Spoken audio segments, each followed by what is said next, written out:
মেসির গোট কনসার্টে বিশৃঙ্খলা, গ্রেফতার আয়োজক শতদ্রু দত্ত। ধৃতের বিরুদ্ধে শতপ্রণোদিত মামলা রুজু করেছে পুলিশ। ভারতীয় ন্যায় সংহিতা বা BNS এর 192, 324-এর 4, 5, 326-এর 5, 132, 121-এর 1, 121-এর 2, 45 এবং 46 মোট 8টি ধারায় মামলা রুজু হয়েছে। ধারা যুক্ত করা হয়েছে হিংসায় উস্কানি দেওয়া, আঘাত করা, সম্পত্তির ক্ষতি, সরকারি কাজের বাধা, সরকারি কর্মীদের হেনস্থার অভিযোগ আনা হয়েছে। এছাড়াও MPO আইন এবং PDPP আইনেও মামলা রুজু হয়েছে। পাশাপাশি অজ্ঞাত পরিচয় ব্যক্তিদের বিরুদ্ধেও পৃথক মামলা রুজু হয়েছে। এদিকে গ্রেফতারির পরই শতদ্রুর রিষড়ার বাড়ির নিরাপত্তা বাড়ানো হয়েছে। রয়েছে পুলিশ পিকেট। হুগলি জেলার রিষড়ায় বাঙুর পার্কের বাসিন্দা শতদ্রু শ্রীরামপুরের হোলি হোম স্কুলে পড়তেন। ছোট থেকেই ক্রিকেট খেলতেন। পরে বেসরকারি সংস্থায় চাকরি এবং একই সঙ্গে জামাইবাবুর সঙ্গে ইভেন্টের কাজ করতেন।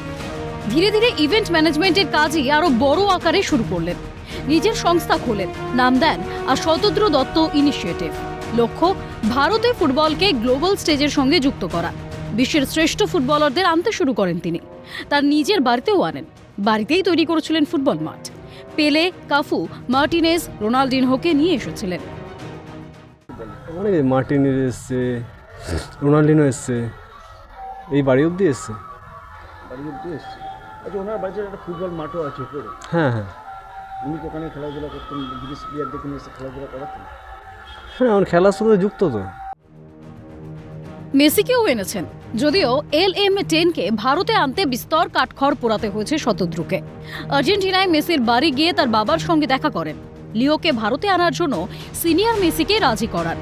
সিনিয়রের সম্মতি পেয়ে জুনিয়র মেসির সঙ্গে দেখা করে দিনক্ষণ ঠিক করেন। আর মেসির ভারতে পা রাখার পর প্রথম পাবলিক অ্যাপিয়ারেন্সেই বিভ্রাট, বিশৃঙ্খলা। শতদ্রুর পাড়া প্রতিবেশীদের একাংশ মনে করছেন আয়োজকদের আরও দায়িত্বশীল হওয়া উচিত ছিল।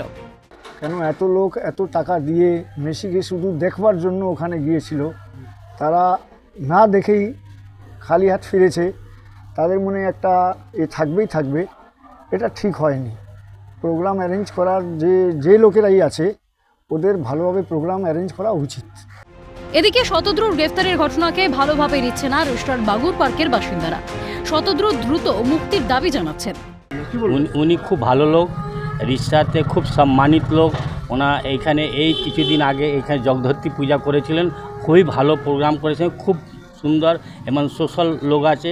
এটা কলকাতা পুলিশ এনে অ্যারেস্ট করেছে, এটা খুব আমরা দুঃখিত আছি। কৃপা ওনার থেকে রিকোয়েস্ট করবো ইনাকে ছাড়া হোক। শতদ্রুর হাত ধরে মেসির ভারতে আগমন। কলকাতায় ইভেন্টটি কাল হলো। ধাক্কা খেল শতদ্রুর ভাবমূর্তি। চূড়ান্ত বিশৃঙ্খলার জেরে ধাক্কা খেল রাজ্যের ভাবমূর্তিও। সমিত সিনহা, দেবকুমার দেও এবং অভিরূপা সাহা রিপোর্ট, ক্যালকাটা নিউজ।